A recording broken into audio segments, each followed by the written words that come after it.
Shall we begin? Thank you all so much for coming. Welcome, welcome. No applause until the real lecturer speaks. I am Juliette Floyd, the current director of the Boston University Center for the Humanities, BUCH for short, so the German word for book, Buch, is what we call ourselves. We have sponsored the Lecture in Criticism for over 40 years. This is our very most prestigious Buch-sponsored lectureship, and very happily we're able to revitalize this tradition today with Professor Carballo. The names of people who have given these lectures is a who's who of the American cultural scene.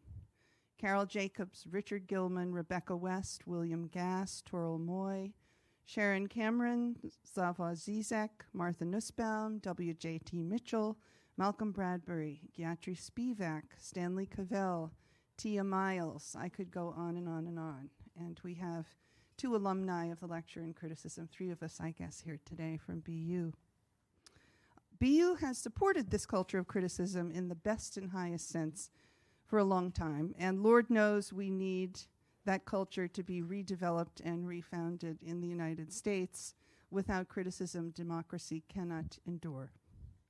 And the humanities really matter, especially when people are saying that they don't, especially then, as a matter of fact. It's folly to ignore how people feel, how they treat each other, how they eat together, how they translate and express those feelings into prescriptions, symbols, and claims of value, and how they inscribe all these things into their histories, their religions, and their languages. To keep the tradition of meaningful criticism going, we need to foster, reinforce, revisit, and study it.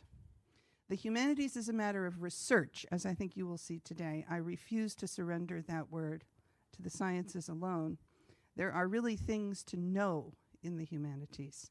Important questions that must be, because they will be, revisited in every generation.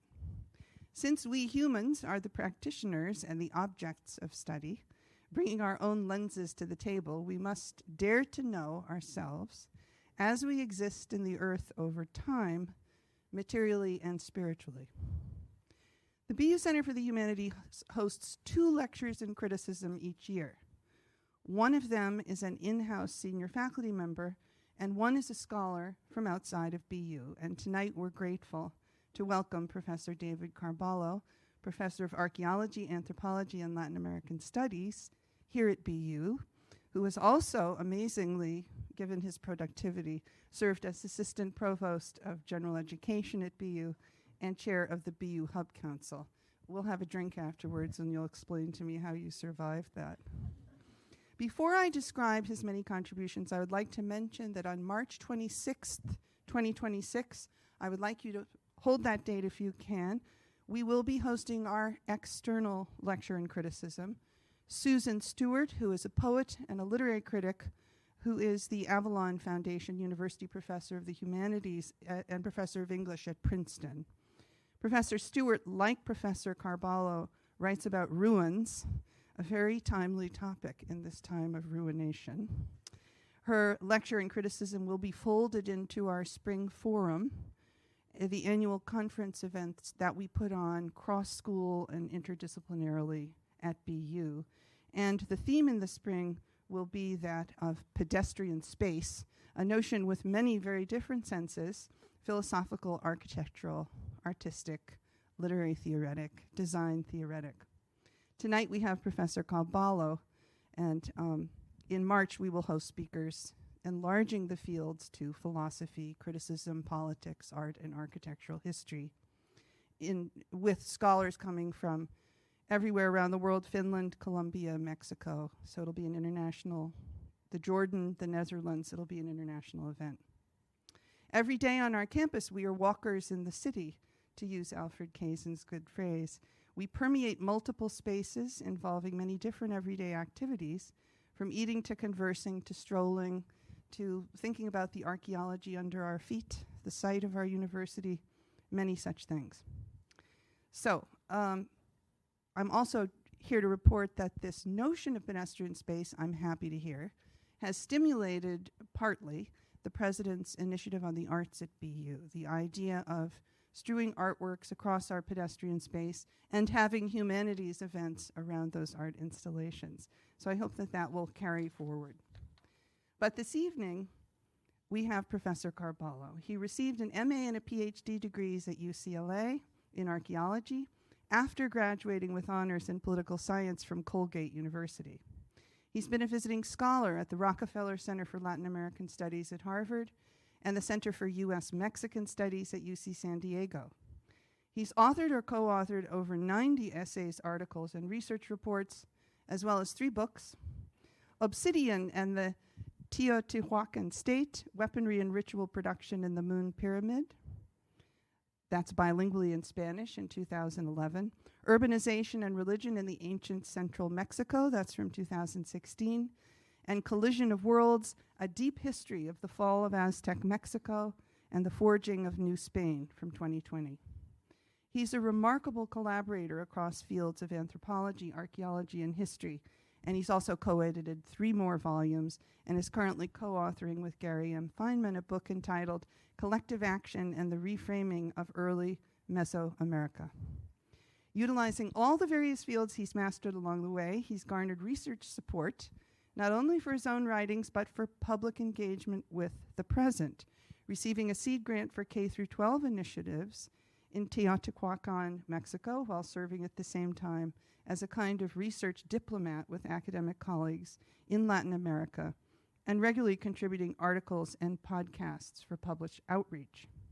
Then there is his field research, not only in the area of Teotihuacan's UNESCO heritage site, but also in Chilmark, Massachusetts, the Pull Trouser Swamp in Belize, and Copan, Honduras, as well as his art and curatorial work, consulting on the remodeling of the Rockefeller Wing of the Americas at the Metropolitan Museum in New York, organizing a local exhibition here at BU on migrant deaths at the U.S. border in 2020 to 21, and contributing audio guides and advice for exhibitions at the Young Museum of Fine Arts in San Francisco, the Los Angeles County Museum of Art, and the Museum of Fine Arts Boston. It's difficult to imagine a more accomplished, productive, and generous colleague in all areas. Tying all these activities together is Professor Carballo's focus on Mesoamerican archaeology from the point of view of everyday household life, political evolution, urbanism, cooperation and conflict, craft production, and exchange. To take in what Foucault would have called the heterotopic multidimensionality of spaces, times, places, and human movement through them, Professor Carballo utilizes his knowledge of history, political science, the archaeological strata, and anthropology, availing himself of formidable humanistic skills in the writing of history and anthropology. He also uses geographic information systems to visualize the data and detailed analysis of stone artifacts and waste flakes, which yield evidence of production, location, trade, and can be integrated into a better understanding of the evolutions of ritual and religion. Professor Carballo focuses on deep history, both on forms and patterns in everyday life, neighborhood organization, pedestrian spaces, as well as on palace compounds that can yield an understanding of political economy and religion. What's truly fascinating is his engagement not only with the past of this great city, but its present with forms of symbolism and life as they stretch from prehistory to history in the complex process of the making of cities. So we're delighted to welcome you, David. Your title is Toward a Social History of a Sacred City, Epistemological Challenges to Studying Teotihuacan, Mexico. Welcome.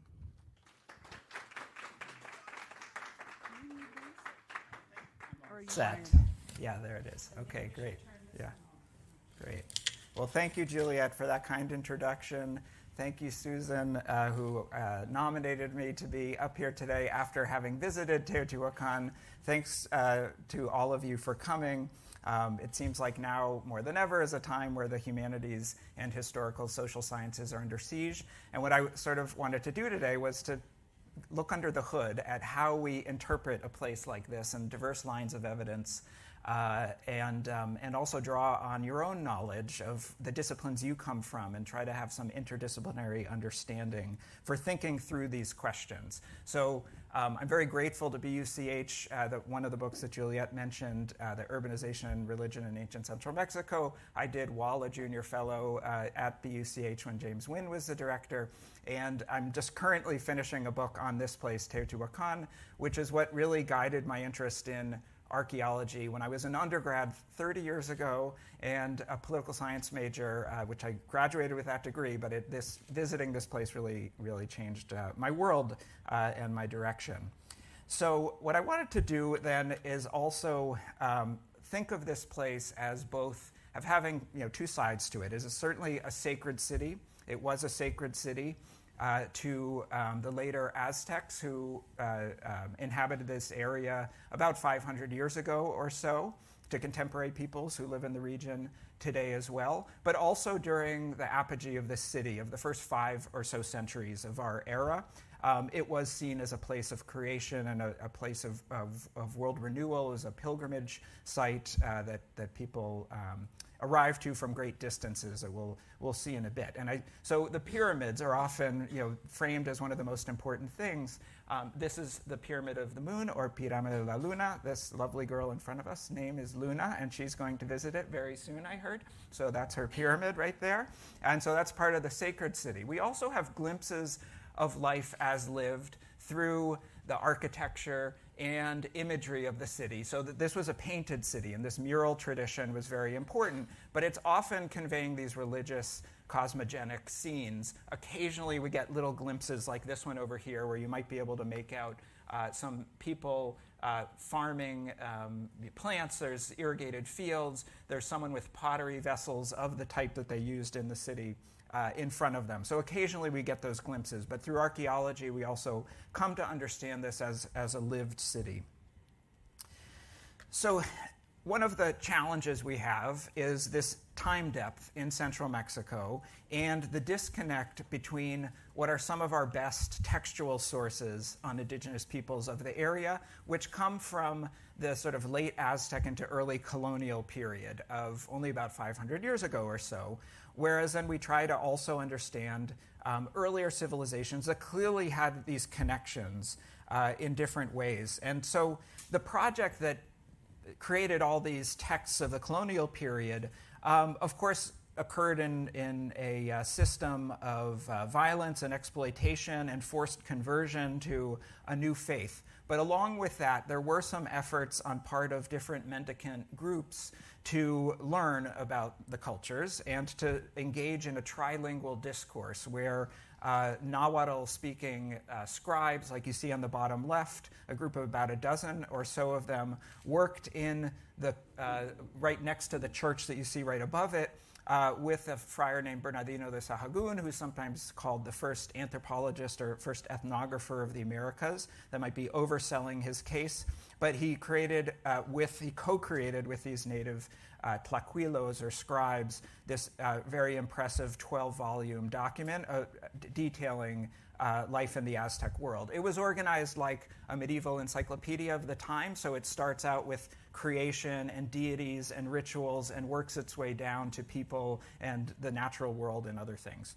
So, because of that, the last person who in English wrote a book on Teotihuacan of the sort that I'm trying to do, George Cogill, who passed away a few years ago, he has this quote, that Teotihuacan is in this challenging twilight zone for what in anthropology we call direct historical approaches. And those would be approaches where you assume there is cultural continuity over some centuries and try to then use these texts to query the material record, whether that's dirt archaeology and architecture or imagery. But we have this divide of almost a millennium. And so using ethnohistoric, by which he means the sorts of documents assembled by Sahagún and his native interlocutors, using that to project back 1,000 years. But that is exactly what we do attempt to do, and this is where we get challenges in how we reconstruct a place like Teotihuacan that was so large and complex and occupied for 600 years. So we tend to take an approach that a colleague across the river, David Carrasco, who's at the Divinity School in Harvard, has termed the ensemble approach, where we query a number of different types of documents and material culture, and also continuities up into the present. So just in this image over here, you see one of the 4 surviving pre-colonial manuscripts from central Mexico, just one of the front piece of that particular manuscript. It is a cosmogram. It depicts the world directions and world center. East is up, as was true for most native cartography and most maps before the use of the magnetic compass. And in the center is this god who's in the center of the world named Teotihuacan, the turquoise lord. To the bottom, you see a ritual deposit in the Aztec Great Temple that has that same deity and is also a cosmogram but made out of material culture. So what it's showing are different layers. There's an aquatic plane, there's a terrestrial plane, and there's an aerial plane in the sorts of objects that were put there. So that's a sort of pre-colonial material culture that we have. Then we have this colonial period, but in indigenous language documents, like most importantly the so-called Florentine Codex or Sahagun's History of New Spain, that you see this 12-volume set below with a lot of cultural detail, but also done in this colonial context of forced conversion and, of course, prejudiced against the religious system. And then finally, we have descendant communities today. So this weekend, there will be Dia de los Muertos, and this Nahua man over here has the typical flower, the marigold, the sempoxoxit, which means 12 or 20 flower. They used a base 20 system, and so 20 is also complete. And so this is a symbol of a life and death cycle as well. So we can draw on some also contemporary cultures, of course, their belief inflicted with Christianity. So putting some of that together, we would say that Aztec religion of 500 years ago and through the present with Nahua practices was both pantheistic and monistic.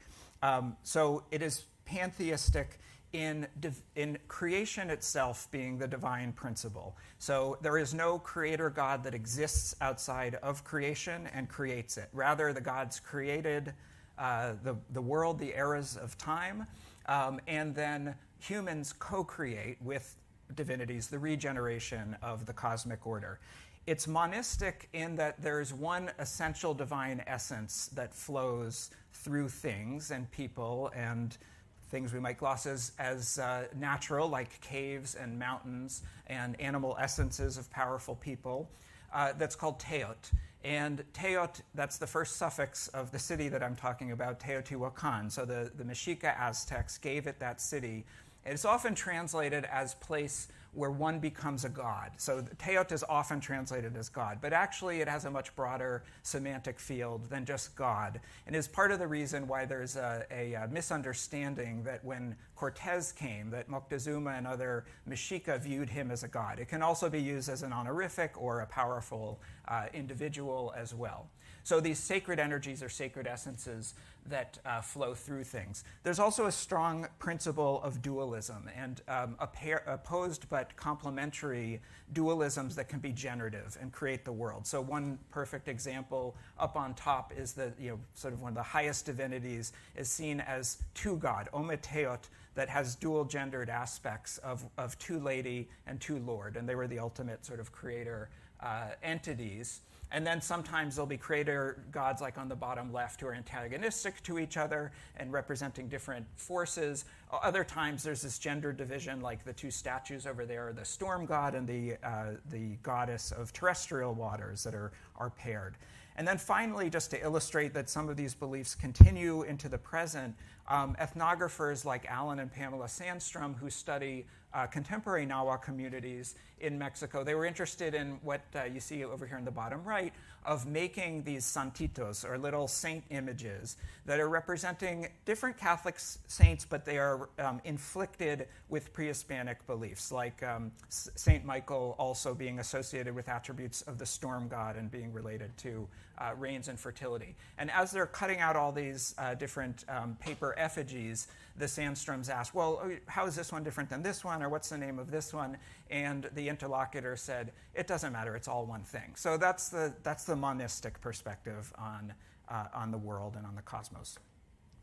So we can see some of that thought in the imagery and monuments of Teotihuacan, continuing still in the Aztec era. So this photo is taken in the late 19th century, but other than this gentleman wearing a sombrero over here, it might not be very different than the scene that you would have seen 500 years ago in the Aztec period, where the ruined city was covered with vegetation, but very obvious that these were human-constructed monuments.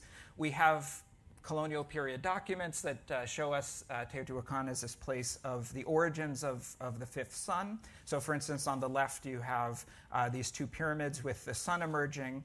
And the sun came into being, the fifth sun of creation, because a particularly humble god who's recounted as either being pimply or pustulant and sometimes as having club feet, sacrificed himself in the fire at Teotihuacan, this primal hearth, and then emerged as the fifth sun. On the right, we have a more European style, but done by a native cartographer, map. Actually, east still would be up, so I've oriented it with north up just so you can, it's a typical alignment that we look at Teotihuacan. So this big avenue that you see here, I guess this pointer doesn't work, but the avenue running north-south that the Aztecs named the Street of the Dead is depicted on that line with mounds around it in the map on the right. So we have that from the 16th century, but when we look at the imagery, the mural traditions in particular from Teotihuacan, we can see some similar themes. Like, for instance, on the bottom, we have these figures that seem to have sores on their bodies and club feet who seem to be falling, and that might relate to the same sort of narrative of creation, this same cosmogenic event that occurred with the fifth sun, or maybe it was an earlier sun construed in Teotihuacan times. In fact, the individual on the right, that stick he's holding has a fire motif on it, so it's also making that connection. Whereas then you have a mural with these two nondescript priests. I mean, they're descript in terms of the fancy accoutrements they have around them, but they're not singled out as individuals. They're more these social roles, and this is very typical in the art of Teotihuacan, that we don't get high individualism. We get people fulfilling their roles as priests, warriors, and other beings, sometimes merchants, sometimes people who look to be powerful politically, but it's hard to designate one particular ruler. So if we juxtapose this image with one from the Mexica Aztec, we can see that there's clear similarities to individuals making offerings to a sun disk.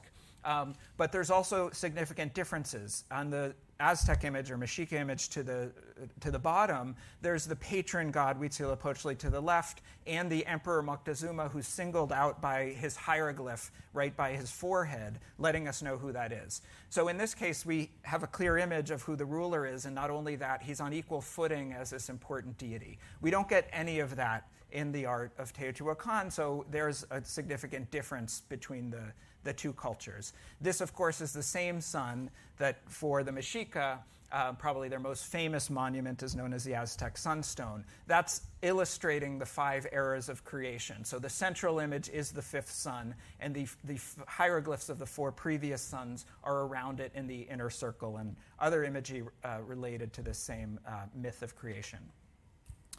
So Mexico's pyramids and Teotihuacan being known as the place of pyramids. So in fact, when you're on the highway coming from Mexico City, their signs don't say Teotihuacan, they just say Pirámides. So they just say like pyramids this way, right? So they are iconic. In fact, right now I'm looking at our own version that we have across the river over here. We have a stepped pyramid with a pink lighting, highlighting it. Some people say it's a ziggurat, but I prefer to think it's a Mesoamerican pyramid. I think this, the similarity is clear, especially to the bottom monument. But these have long been sort of backdrops for episodes of Mexican national, let's say, celebrations and heritage making. So for instance, the Mexican revolution against Spain, the Mexican independence movement against Spain began in 1810. And so to commemorate its centennial, they decided to excavate and reconstruct the Sun Pyramid. So there you see this 1910 gathering of this Congress of Americanists in front of the restored monument. Then in the 1960s, there was a big effort to clear off the Street of the Dead and the Moon Pyramid for tourism, and that coincided roughly with when the Olympics came to Mexico City in 1968. And so because of that, you see this big ceremony happening over here, which is sort of a new fire ceremony, which is a really important ceremony when the two calendars, the solar and ritual calendars, aligned that we know from the Aztecs, and you'll see that it occurred earlier in Teotihuacan. And then we have this replica of the most ornate pyramid that's called the Feathered Serpent Pyramid, which is this god that the Aztecs called Quetzalcoatl on the first day of creation. He's wearing a headdress associated with the first day of creation. So this is primarily what attracts tourists to Teotihuacan, and some of them are fancy tourists. Like over here, we have Jim Morrison with the Pyramid of Quetzalcoatl. And I don't know if you knew about the new fire ceremony, but I couldn't resist putting that there. But here is the new fire ceremony, and here's where we can see that it actually extends to Teotihuacan and probably either started at the city or became popularized at the city. So the Sun Pyramid, the sculpture that's been found around it, has this fire god. He has a brazier on his head on the sort of top left of that bottom left image. We have braziers with this particular imagery of this fire image. We have a nocturnal sun. So for Mesoamericans, the sun in the day sky was the diurnal eagle. The sun in the night sky is the nocturnal jaguar. And so we have some of that imagery there as well. And then we even have effigies of these bundles, like you see in the 16th century Aztec documents of individuals doing the new fire ceremony with what's known as the binding of the years. So taking 52 of these reeds as part of this ceremony of renewal, where everyone would destroy their household pottery. This happened every 52 years. Get new pottery. All the fires in the hearths of the Basin of Mexico, which would be about 1 million people living in the Basin of Mexico in Aztec times, were put out. A new fire was started at this Hill of the Star, and the whole world was renewed again through this particular ritual. So we can see that this happened at the Sun Pyramid at Teotihuacan, maybe 1,000 years earlier than what we know from the Mexica Aztec period. But we can see, so on the left, those are images from Teotihuacan. On the right, those are images from the Aztec. So when we have that sort of clear iconographic continuity, we can intuit that there was something similar. In this case, we even have some written account, and it's not at Teotihuacan itself. It's at a Maya city, and the classic period Maya wrote it in a much more elaborate hieroglyphic system. And this is an altar from Copan in Honduras, in western Honduras. If you go to the Peabody Museum at Harvard, you can see a very nice cast of it. And the text on the top is referencing this dynastic founder from that particular city who journeyed to do a ritual at the bundled house place, which was to the west, and it took him 150 days to return to Copan walking. And this can only be Teotihuacan. In fact, he buried himself in accoutrements of the city. This is his imagery. So we have Maya kings taking pilgrimages of some, that might have taken a year round trip, doing rituals of the new fire ceremony at Teotihuacan. We can also see that even though Teotihuacan has its own sort of distinctive style that tends to be more stylized, geometric, less naturalistic than we have, say, at the contemporary Maya to the south, there are shared creation narratives. So some of you might know of the Maya creation narrative, the Quiche Maya, which are from highland Guatemala, known as the Popol Vuh, or the Book of the Council. That's actually read in one of the core curriculum classes, I think, on campus. But we can see imagery in it. So on the bottom right is a vase from the MFA. So if you go to the Americas wing there, you can see that it has part of the narrative of shooting down these hero twins who shoot down this cosmic bird who was like a fake sun. He was someone who had to be taken down because he was pretending to be the sun, and the hero twins take him out of the sky in one episode with blowguns. So you can see in the murals on the left from Teotihuacan that we have the same narrative structure. We have something there also in Teotihuacan, even though it probably originated earlier in the southern lowlands. So for instance, in that stela, you have an image that predates anything at Teotihuacan. So this is sort of probably a pan-Mesoamerican narrative. It might have originated in the Maya lands or somewhere to the south, but it was also shared at Teotihuacan. But so Teotihuacan's famous pyramids are expressing different things, including the sun pyramid being associated with fire and the moon pyramid being associated with water and a terrestrial goddess. But they share something else in that they couple this pyramid, a human-made pyramid, with a cave, or a human-made cave tunnel.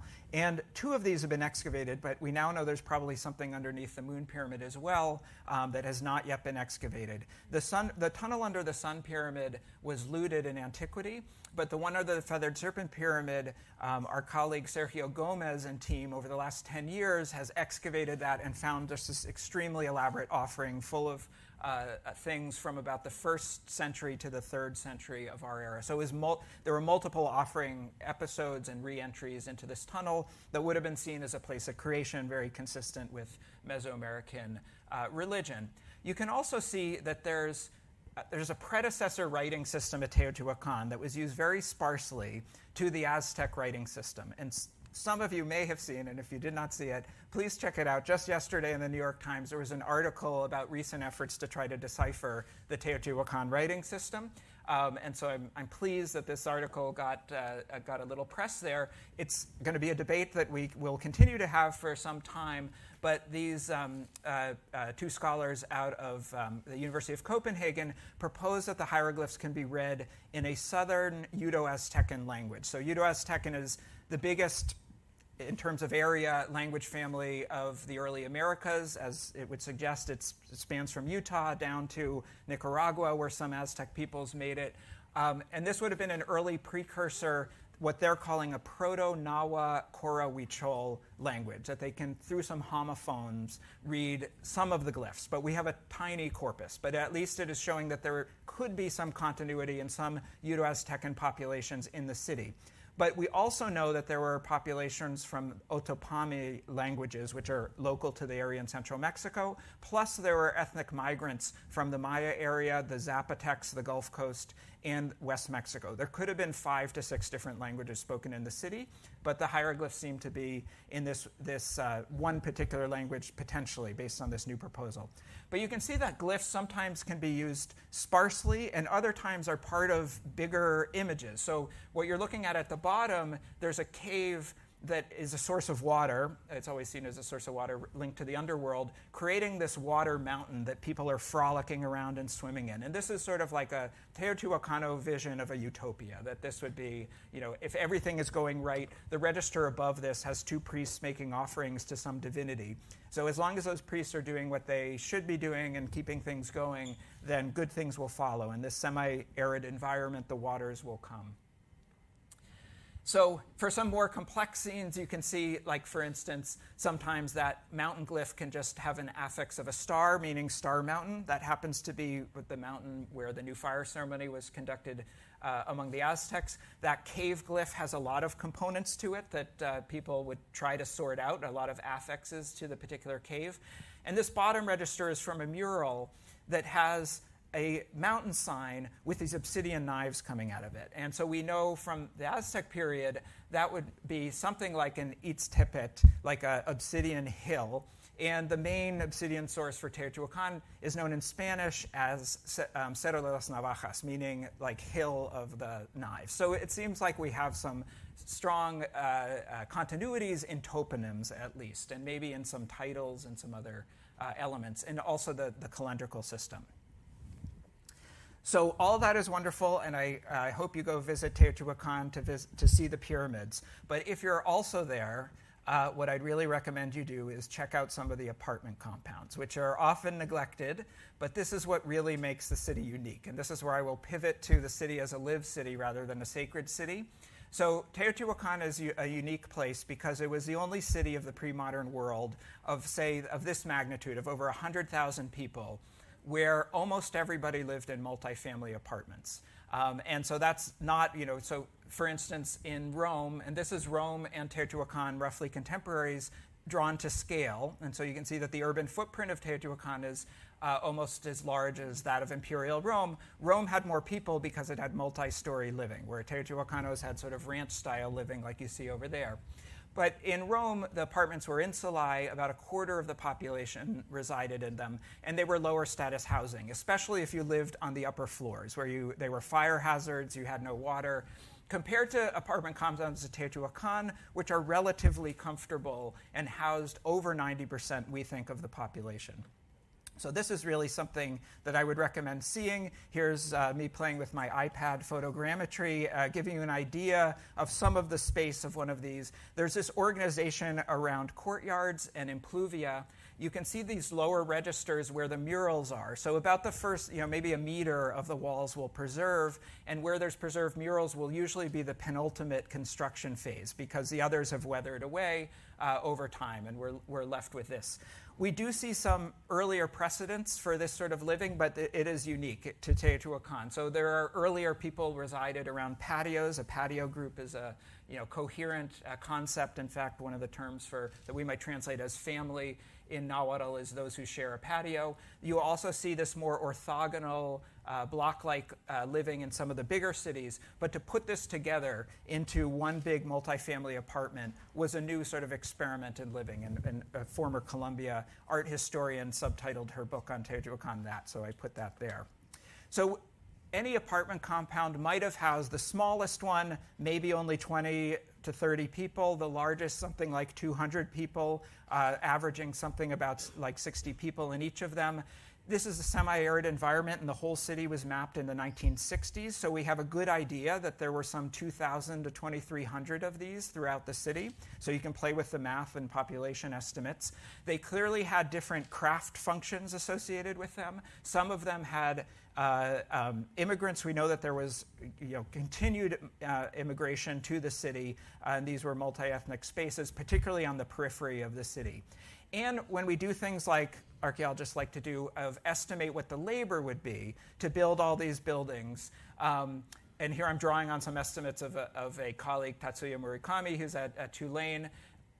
If you added up all the pyramids and palatial compounds of the center of the city where tourists go, combined, it probably still would not be half the total labor that went into all the apartments. So this was a huge urban renewal project from around 250 to 350 in a midpoint in the city's history, where they really did something new in urban living.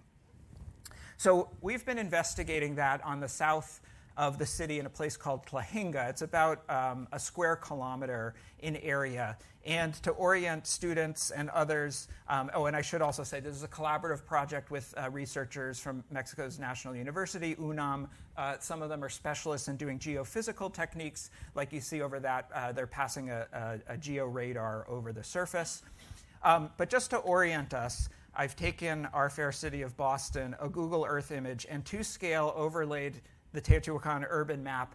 And what I've done is make east up for Boston, so that our central artery, which is Comm Ave over here, or maybe the Charles River or the Pike, runs somewhat parallel to Teotihuacan. But you see nothing in Boston runs as parallel as it does to Teotihuacan. So if that were the case, and Tlahinga were the BU campus, walking to the Sun Pyramid would be like walking up Comm to the Boston Common, walking to the older part of the city where it would be like walking to the North End appropriately. Going over to Harvard would be where the main fields were for the irrigated fields. Some parts of the city would stretch into East Somerville or Dorchester, just giving you a scale of the place. And so some of this work has been done with wonderful students. One of them is here today, Claudia, who has participated in the project last year at a possible marketplace that we're starting to explore. But they've worked on different projects, different facets of trying to reconstruct life in this southern periphery of the city. For a while, in one of the previous iterations of the banners they had on campus, Maria, you can see that she studied pre-Aztec bones in Teotihuacan. And this was out of like a BU story, or Marcom couldn't handle using the word Teotihuacan in any sort of press release or any sort of imagery like this. So it had to be pre-Aztec. So the Teotihuacanos are always put as grouped in with the Aztec in some way. We're also doing work here in close collaboration with the community, because we were outside of the tourist zone. We were outside of the fenced-in community, fenced-in, paid tourist zone, and we are among people's houses. And so part of the Whiting Foundation project that Juliet mentioned was doing different community-based initiatives. And for this, I had some great help from two School of Social Work students here at BU, Maddie and Genesis. And they taught me a technique known as social mapping, which I guess is used in maybe, I don't know if in sociology, but in social work, seeing how people use space and having conversations over space. And so this is great because archaeologists love maps, and we love to sit over like aerial visions of maps. And so that map over there in this community event we were having was to talk about, okay, these are the things we've done so far. What would be interesting to you for us to do next? Where would we be out of the way and not sort of harming the rhythms of daily life if we were doing future investigations? And so that was part of the consultation with community members, of course, different diffusion projects like in schools, and then doing a zine, which if you go to the project webpage, you can download that particular zine on understanding archaeology and Teotihuacan. Here's the only image I'll show you, I think, that has stratigraphy in it. So, but it helps you to understand where the origins of apartment compounds and this change in urban living on this periphery of the city happened. It's hard to see this in different parts of the city because you normally don't want to dismantle later nicely made architecture to find the earlier layers underneath it. In this case, we had simpler earthen floors that weren't, there wasn't such a conflict about dismantling them to go deep. And by going deep, we could see this transition from these simpler, more perishable housing that would be called a jacal in Nahuatl to this apartment living that you can sort of make out. I'm sorry, I didn't point out, but these post holes that you see in this crushed tepetate, which is a volcanic tuft floor, over here on this layer, and then getting to these adobe and stone walls that are a part of the apartment living. And so doing this sort of excavation allows us to see patterns of daily life and also daily life of people who would have been probably socioeconomically the bottom quartile or so in the city's hierarchy. But we can see different things that were part of quotidian life, the tools that they use for grinding maize. In the middle, if you've ever tiled a backsplash or in your bathroom, you've used a float. This is the same principle, right? It's just made out of volcanic stone. So that's for doing the finishing, including the stucco covering on houses. There are little either lanterns, or some people think they were used for more ritual items, above that things were burned in. There are tools. I love this corn husk over here. It gives you an image of like maybe a tamale or just some sort of corn that was completely carbonized. We had good preservation there. There are weaving tools for textiles in the upper left. And the thing that my kids think is the coolest is that fossilized shark's tooth, which is 40 million years old. It's from the Miocene era, but somebody found it and made it into a pendant. It was just a fortuitous find over there. But so it gives you a little insights into daily life. One of the compounds that we excavated, I mentioned that these tended to have craft specializations. And this one was inhabited by obsidian producers. And we have a huge amount of domestic refuse in obsidian. From this area. And an artist I work with, Rafael Mena, made this reconstruction that you see over here to the left. Based on what we have, like the different objects, and I will do some stone tool working with BU students of the Archaeology Society. And so we sit around and chip stone. And so you get an idea of who knows it well and who is just learning the trade. And in these instances, you can see, for instance, that point on the right was made by somebody who knows what they're doing. The one on the left is by someone who's just starting out. And the one in the middle is someone who is learning but has made these errors that are called hinge fractures. On these blade cores on the top, similar story there. So we think we can say that there was apprenticeship within these multifamily apartments with people learning the trades from their elders. Other objects present images of daily life, motherhood. I mentioned before the sort of agriculture and using pottery that we see in some scenes, but they are precious few, and we try to extract as much as we can along with the materials and the elements of the archaeological record. Occasionally we find things that are surprising. Like, so out here in the periphery, they were supposed to be very poor, yet they seem to have had access to these nicer pots. Like, this is what we call a stucco polychrome tripod.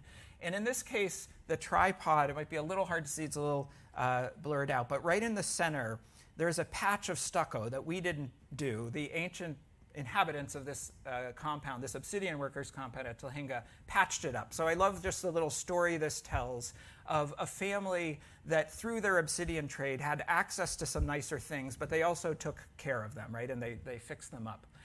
From that same vessel, we also see like some that have stucco inside of them. So they were also working stucco in some ways themselves. This is an example. I gave a talk at the Met, and this is in the Met over here, but the pigment jars for doing this sort of artistic production, whether it's on pottery or on walls like the mural tradition. In another compound, we think they were masons because we found tons of those float-like tools that you see over there. And very surprisingly, we found this nicer object, this sculpted stone face that you see in the bottom left here. So this was unexpected, that way out on the urban periphery, there's some like 120 of these known for Teotihuacan. They're almost iconic of the city, but only about 10 have been excavated scientifically, right? Most have been looted or in collections. And so to find one in this lower status household of people who maybe were masons or doing some sort of trade like that gives us new information on how the economy worked and how daily life worked. We also know that these apartments were situated within neighborhoods that also had some sort of administrative function. So we call those districts or wards of the city. And 2 projects by Mexican colleagues towards the center of the city. So La Ventilla by Ruben Cabrera and Sergio Gomez, and Teopan Casco by Linda Manzanilla and team have excavated neighborhood centers towards the urban periphery and found a lot of information about how there are civic spaces and what we would call social infrastructure at the neighborhood level in places like these. Whereas we're off to the south and we started exploring the neighborhood center there as well. And so to try to personalize this in some way, some of you have maybe been to the Tenement Museum in the LES, the Lower East Side of New York. This is where my grandparents, my abuelos, came, fleeing the Spanish Civil War through Cuba, and they settled in one of these tenements, and it's where my dad was born and grew up. And so it's interesting to go there today and see this museum of this working class, more immigrant part of the city that also had what we would call civic architecture and social infrastructure. So places for gathering, places where people came together in a more neighborly way that many sociologists like Eric Kleinenberg is one at NYU who talks about how important this is for neighborhood resilience, community resilience, to have this sort of infrastructure and to have these civic buildings like this school over here and to actually invest in infrastructure. So imagine that in today's day and age, that there was an era where we did this pretty well. We see this also in central Mexico, in pre-colonial central Mexico. So the Aztecs called these places calpulco. Your calpuli is your corporate house, your big house, literally. And places there had schools. There was compulsory education in Aztec society, temples, local marketplaces, places for playing the ball game, and other sort of community functions at a more neighborhood scale, not within the sacred precinct in the center of the city. On the right, you see the more excavated one at Teotihuacan, which is called La Ventilla. It has a apartment compound to the north that has different forms of production. There's some bone and obsidian working, some lapidary working, including of masks like these. There was a mask found deposited in a temple complex in this central altar that you see in the bottom over there. And then to the left, you see this more administrative complex with elite residences and a floor full of hieroglyphs. This actually is the place that has the most hieroglyphs of anywhere in Teotihuacan. So it is key to trying to decipher this early script. At Tlahinga, to the south, we have not had the years of excavation that it took to give us that snippet of a neighborhood center. But we have done a couple excavation seasons, and we have more limited exposures of what the neighborhood center out on this urban periphery look like.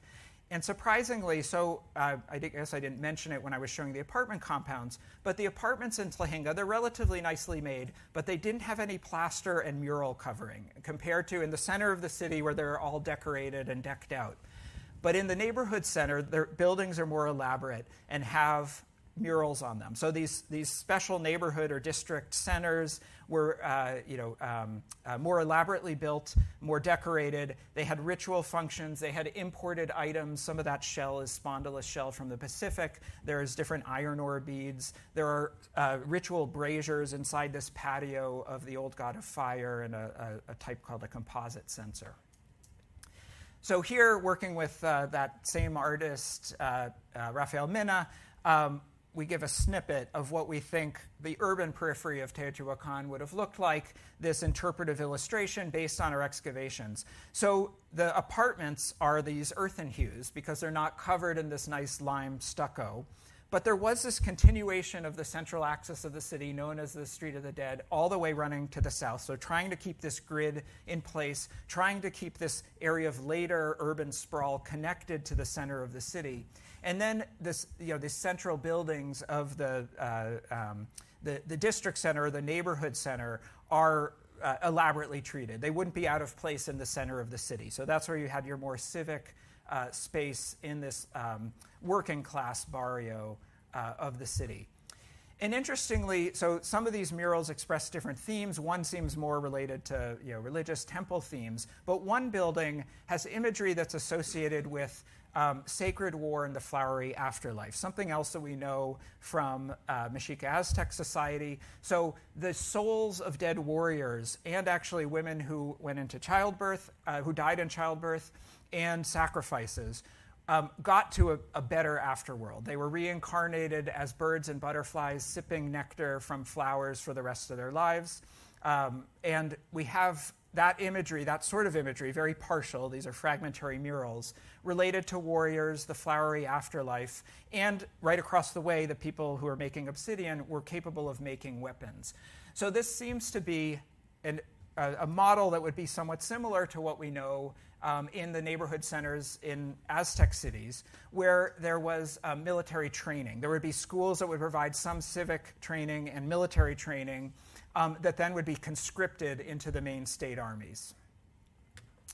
Okay, so how did this whole thing hold together? What was the governing system? What was the political religious organization keeping things going? Well, this is quite a topic of debate among Teotihuacano specialists, but I think that we can draw out a few lessons. We talk about this city as having, at least in its public persona, in its public art, a collective face. We can't identify a single ruler. There are some ideas of who might be depicted as a more powerful personage, but there are no royal tombs. We debate about what the palace would be for the city. That's in marked contrast to, say, the classic period Maya at the same time, that there's royal tombs and palaces right in the center of the city. The emphasis is on the sacred cycles, keeping the cosmic order going, and deities like you see over here, people fulfilling their social roles to keep things going. And also this midpoint in the city's history where a bigger than the monument's investment of labor went to housing the city's population. So we can look at some of the later templates that we have of how Aztec period city-states were governed. We have this quote from a Spanish jurist of the 16th century that there's a lot of variability. And so just looking at three cases, we have Tlaxcala, which was the main rival state to the Aztec Empire. It remained independent and became the main allies to Cortes. They had a council-based system of 200 people fulfilling the council. Commoners could get into the council. There was a shared rule structure. The council house was away from the city on neutral ground, so it wasn't connected to any ruling faction or powerful faction of the city. Down below, we have Cholula. Cholula was a co-rule structure. It was a pilgrimage city dedicated to the god Quetzalcoatl. The neighborhoods, or the calpulli, the big houses, are indicated around it. And the council house is on the bottom, and it was right off the plaza. But it was independent from any palace or the co-rule structure. Whereas in Tenochtitlan, the Mexica capital, the capital of the so-called Aztec Empire, by the time of Moctezuma, the council had been absorbed into his palace. So we have this continuum from this more autocratic, imperialistic system to this more collective shared rule structure throughout central Mexico. So we can compare Teotihuacan then with these templates and also look to its imagery. For instance, there's no image in Teotihuacan of one human dominating another. There's clearly images of relating to warfare and ritual violence in some cases, but there's not someone dominating someone else. So the Maya kings are depicted twice the scale of non-elites. The Mexica conquest stones are showing this image over and over. So a quite different system. Overall, it survived for some 600 years, so we would see that as a success. But eventually, the system fell apart. There's different ideas for this. That would be a whole other talk. But what happened that we see archaeologically is the seats of power, the civic ceremonial structures, the temples were burned. And we find just huge burning deposits. There were acts of iconoclasm, like this marble statue being smashed in a palace complex. The city loses its connectivity through trade corridors that it once controlled and falls into decline. There's a slow demographic decline, but there was a sharp political collapse sometime around 550, 600. But when we look at the demographic history of the valley, of the Teotihuacan Valley here, we can see this rise in the mid first millennium to Teotihuacan's glories, its decline, its depopulation, and then the rebirth of population during the Aztec period. So this was never forgotten. It became a city that was continually remembered and seen as a place of creation, and still today a place of memorialization, and a place where hundreds of thousands of tourists arrive on particular days like the spring equinox for collective rituals. So I hope that this brief journey through the past and Teotihuacan gives you some idea of how we try to reconcile the disparate lines of evidence that we have for this fascinating place, which we wish we had detailed texts on it, but we don't. We have material culture, we have imagery, and we have this triangulation that we do with later periods. So I'd be very eager to hear your thoughts on that process and how you look at these issues yourself. Thank you.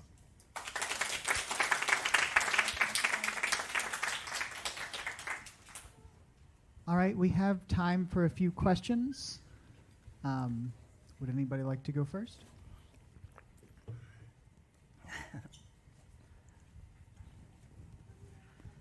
So thank you very much. I would like you to talk a little bit more about the ethnic diversity within the city, because you talk a little bit about some of the Maya imagery and comparisons, but of course there were other ethnic groups throughout Mexico and these long trade routes. Can you talk a little bit more about that? Yeah, happy to. Yes. So that's something that even from early explorations, archaeologists had a sense that there was ethnic diversity, and that usually came out of material culture. So once you become familiar with the imagery and how gods are depicted, or burial patterns or things like that, it was easy enough to tell that. So for instance, one enclave to the west are people from Oaxaca, probably ethnically Zapotec. There are stela with Zapotec hieroglyphs that are different from the Teotihuacan writing system. There are effigies of deities that are their version of the storm god, which are related to the Teotihuacan one, but different enough. So people first saw it in that sense, and then more recently have been doing bone chemistry analyses, so different isotopes, isotopic analyses that look at differences between the teeth. So trace elements that come in the water and the food that we eat get sealed in our teeth, and they sort of have this temporal record from from childhood up until adulthood, and then they're sealed. If we move at any point in that stage, there could be differences in the rest of the skeleton, which is continually being flushed out. So one difference could just be this is a migrant because the teeth is a different signature than the skeletal bone. And then also people go around sampling groundwater and bedrock to try to understand exactly where that came from. And so when the materials work with that sort of analysis, then we have much better insights.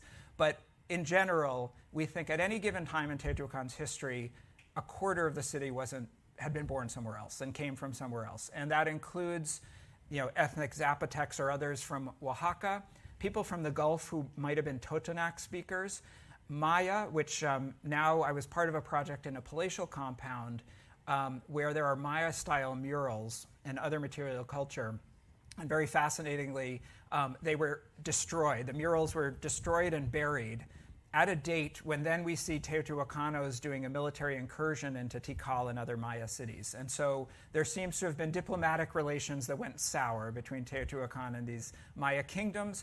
The Maya hieroglyphs say that someone from Teotihuacan arrives, the king dies conveniently, and he marries a Maya princess and starts a new hybrid dynasty in Tikal, what becomes one of the bigger Maya sites. So we have more detail on those sorts of relations, but we definitely have contacts with West Mexico. The proposal that the hieroglyphs were written in a Southern Uto-Aztecan language would require there to be contacts, because that's coming from West Mexico, where there are Cora and Huichol speakers still today, who also have similarities in cosmovision that we would see. But you can see it of interest to you in foodways too. So for instance, in the Zapotec barrio, they seem to have eaten a little differently than Teotihuacan. They were using different pottery as well. They were burying their dead a little differently. On the east of the city, there's what's called the Merchants Barrio, and there it seems to be a matrilocal residence pattern, where the women were local, by and large local Teotihuacanas, and the men were coming from the Gulf Coast and marrying. They were traders, moving goods, including dried and smoked fish and other Gulf projects, probably cotton in particular, because cotton grows lower as well. So this is a way, this was a city, it was an economic hub. I emphasize the sort of sacred character and the lived reality, but it also was this important economic hub. And we're trying to start to understand that by working in what people think could be the marketplace or some sort of central economic center.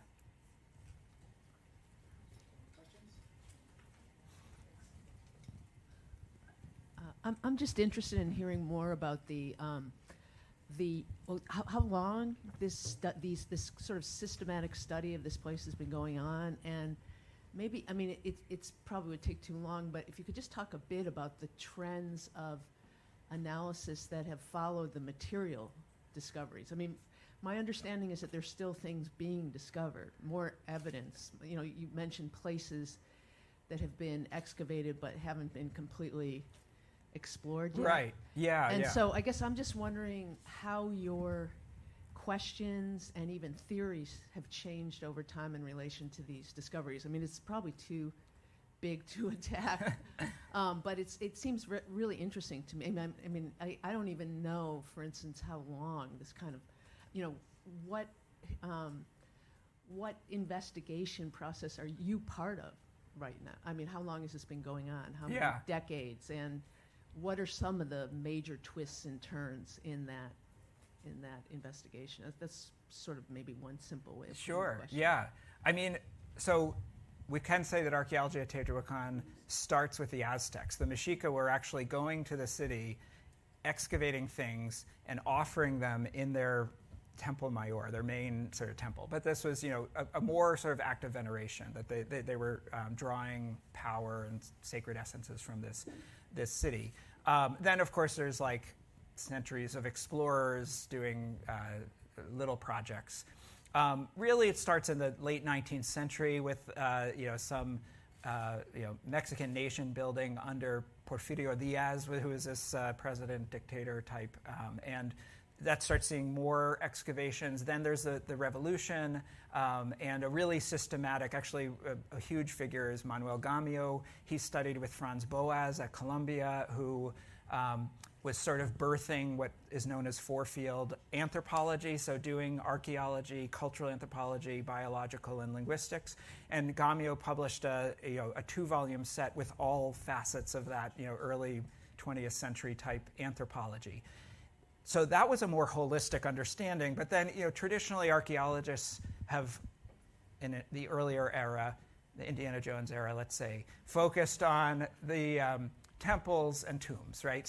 So or palaces. Let's throw palaces in there too. So the pyramids, the central buildings, and so that drove a lot of the questions. And at that time, people's reconstruction was Teotihuacan was a theocracy. this was all about the religious system.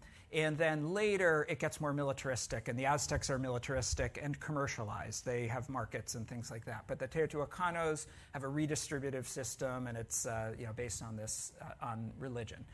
Then in the 60s, people started doing what's known as survey archaeology. So walking over the landscape, mapping the entire city, seeing what other settlements in the Basin of Mexico date to how demographic patterns over time. So it got a little more sociological demographic in terms of questions. It was very driven by cultural ecology. So like how many people could you support doing maize agriculture in this area, and how deviant is a place like Teotihuacan from that, or did it collapse because of environmental risk? The questions were more driven along those lines. It's only really, people started excavating these apartments earlier, like in the 50s, but they were very largely concerned with finding murals and nicer stuff. But they were starting to understand daily life questions. But we would call real household archaeology, which is, I think, what I presented in the second half of the talk. That really is 70s to 80s, and those methods keep being refined. So you can do chemical analyses of floors and things that just couldn't be done before, and much more cautious excavation. So getting at the quotidian or daily life, that's really been only the last few decades. Techniques are accelerating. Like now with ancient DNA analyses, we can ask different questions that we couldn't really answer before. But yeah, I've been working there for over 25 years now, and I worked at the Pyramid of the Moon, a palatial compound, this southerly neighborhood that I presented here, and now we're turning to what might be the marketplace. So things just continue happening. At any given time, there might be 2 to 3 projects active in the city that are doing active excavations. Any material discoveries, or there haven't been any that have kind of catalyzed or changed direction, or that's what I was interested in. Oh, Which the questions change and they change slowly, right? So there was, when they were excavating this tunnel under the Feathered Serpent Pyramid, everyone was saying, well, finally they're going to find the tombs of the kings, right? So finally we will know that the kings are here. And they brought a TV crew down, and then there were no human remains. Actually, it's just all offerings. So that and I should also say one thing. The professor who was super dynamic and wonderful and changed my career and first took me there, he says Teotihuacan is like a Hollywood set of a archaeological site, because in the 60s project they reconstructed along the Street of the Dead, and it looks like everything's, they know all these temples, but that's just slapping cement, it's taking the vegetation off and slapping them together, consolidating them, right? There's no scientific understanding of what's underneath there, when does it date to? It's just sort of that those cases are made for tourism. So a lot is reconstructed, but not scientifically understood, let's say, like not carefully excavated. Yeah. But definitely deciphering the writing system, I think, would be a serious breakthrough. In that tunnel, they found something that looks like decomposed paper, and if you were to find like a classic period book, that would be wonderful, but the environment here is not conducive to that. This happened to be at the water table, so preservation was a little better. Yeah, I have a follow-up on the same kind of structural question about the languages and about the translation and linguistic challenges, because this must have been an incredible thing to decipher. And maybe there's new evidence, and you referred to the New York Times, so I'd like to hear more about that. Right, so for a long time people have been trying to propose more recent languages, like from the last 500 years, or indigenous languages that are still spoken. But something that this group is trying to do is to reconstruct a proto-language, like you would with Proto-Indo-European.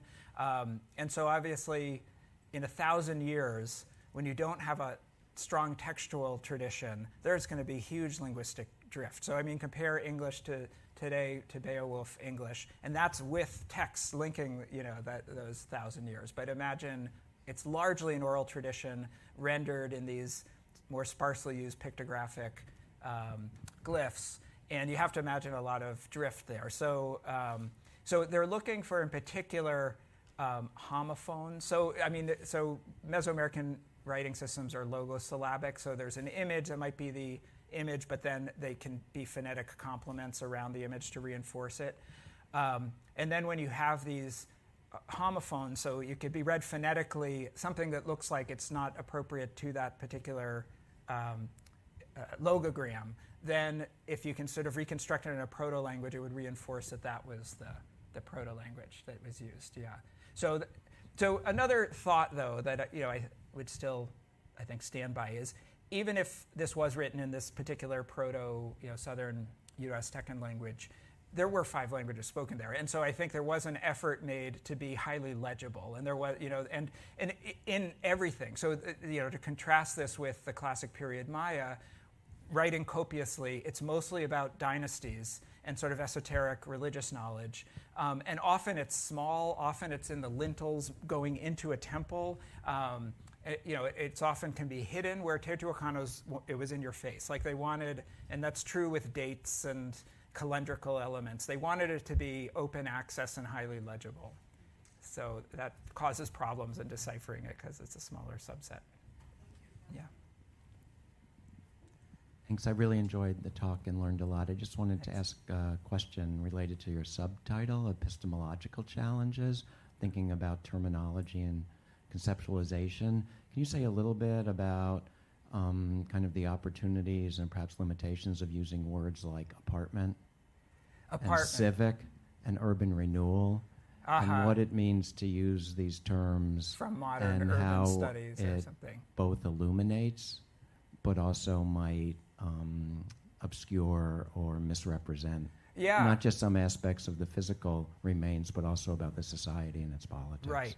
No, that's a good point. I mean, I feel like a thread to my research, the more social sciencey side, we'll say, is aligned with, urban studies and trying to also project this sort of work as being relevant to understanding cities today and urban life today. And so then thinking about, social infrastructure, well, it extends into the past and it could have also served these same functions.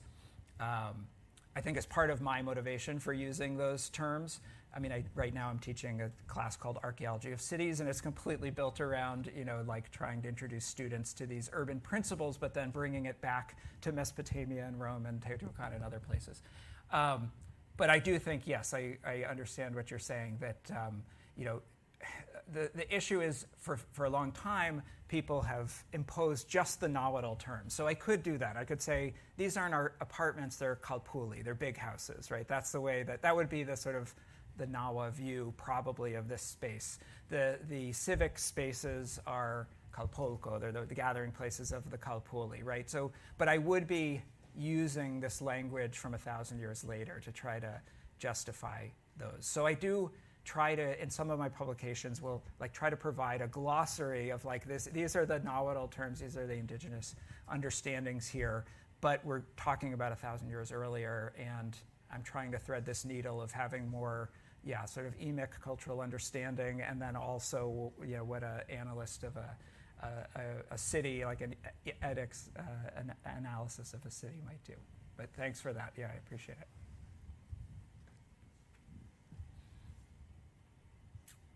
Any further questions? No? Thank you so much. Great, thanks. And there are drinks right over here. Everyone can have a drink.